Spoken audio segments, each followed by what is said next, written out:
शौचालय के लिए हमारी बच्ची जो है खेत में गई थी, तो वहाँ लोगों ने जो है उसके साथ दुष्कर्म किया और गला जो है उसके दुपट्टे से बांध कस दिया था।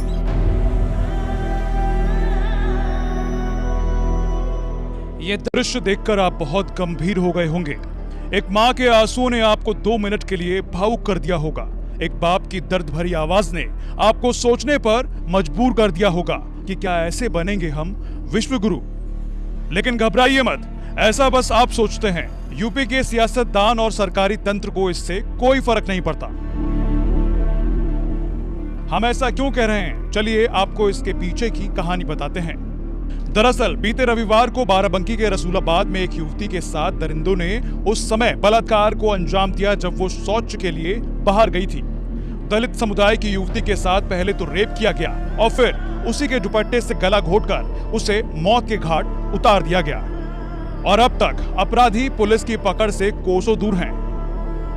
सर, शौचालय के लिए हमारी बच्ची जो है खेत में गई थी, तो वहाँ लोगों ने जो है उसके साथ दुष्कर्म किया और गला जो है उसके दुपट्टे से बांध कस दिया था।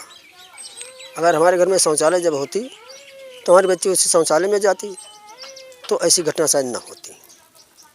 कभी प्रधान से या उनसे कहा? जी, प्रधान भाई से हम लोगों ने जो कहा ठीक है, जब आएगी तो आपको मिलेगी, लेकिन अभी तक मिली नहीं। पूरा जिला ओडीएफ घोषित है, क्या आपको शौचालय मिला नहीं? जी नहीं, अभी तक शौचालय नहीं मिला। अब चलिए आपको कहानी का दूसरा पहलू बताते हैं कि कैसे यूपी में विकास उफान पर है। बाराबंकी के इस गांव का विकास देखकर प्रधानमंत्री मोदी और सूबे के मुख्यमंत्री योगी आदित्यनाथ फूले नहीं समाएंगे। आप खुद कहेंगे कि बाहर वाले बेफालतू यूपी के विकास को बदनाम कर रहे हैं। दरअसल 2014 में प्रधानमंत्री नरेंद्र मोदी ने जैसे ही दिल्ली की गद्दी संभाली, उन्होंने भारत को खुले में शौच से मुक्त कराने का बीड़ा उठाया। स्वच्छ भारत अभियान चला, देश विदेश में वाहवाही भी खूब हुई। 2019 तक ये दावा भी किया गया कि भारत के अधिकतर जिले शौच मुक्त हो गए हैं। बाराबंकी जिला भी ऐसे जिलों में से एक है जिसे ओपन डिफेक्शन फ्री डिस्ट्रिक्ट यानी खुले में शौच मुक्त जिला बताया गया। लेकिन ये तस्वीरें हकीकत बयां कर रही हैं। बाराबंकी के रसूलाबाद में आज भी महिलाएं खुले में शौच करने जाती हैं।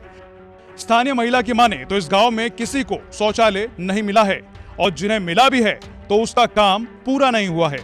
और यही कारण है कि आज भी महिलाएं खेतों और जंगलों में शौच के लिए जाने को मजबूर हैं। और इसी मौके की ताक में दरिंदे बैठे रहते हैं कि कब मौका मिले और बहन बेटियों की अस्मत तार तार कर दी जाए। गाँव में शौचालय होती तो ऐसा ही ना हो सकता। और जब लड़कियां बाहर निकलती हैं तो वो नहीं काम दिमाग करता है तो कुछ भी हो सकता है। जब हर चीज़ की व्यवस्था नहीं है तो कहीं जा सकती हैं, कुछ भी हो सकता है। क्या हुआ गांव में? और गांव में अब क्या हुआ, अब यही सर हुआ कि अब जब लड़कियां बाहर निकली तो वो जो होना था वो हो गया। अब वो उसको क्या करें। शौचालय अगर होती तो ये कांड नहीं हो सकता रहा। गांव में कोई वही नहीं है कि कोई चीज़ का व्यवस्था नहीं है। जो बाहर से आता है वो मिलता नहीं। अब जो लड़कियां जवानी लड़कियां बाहर जा रही हैं, अब उनका अब क्या बतावा जाए। जब नहीं देखागा तो अब कुछ भी हो सकता है। अब उनको कहने का कोई हुआ नहीं रहेगा वहाँ पर। आप लोग घरों में बने हैं शौचालय? कोई नहीं, शौचालय नहीं बने हैं गांव में, कोई किसी की नहीं बनी है। आधी बनी हुई है, आधी नहीं बनी हुई है। तो अब क्या करें भाई, मजबूरी बाहर जाना पड़ेगा। पोस्टरों, बैनरों या मंचों से भले ही विकास की कितनी भी डुगडुगी बच जाए, लेकिन रसूलाबाद की एक घटना और इस जगह की हकीकत उत्तर प्रदेश प्रशासन के चेहरे पर कालिक पोतने के लिए काफी है।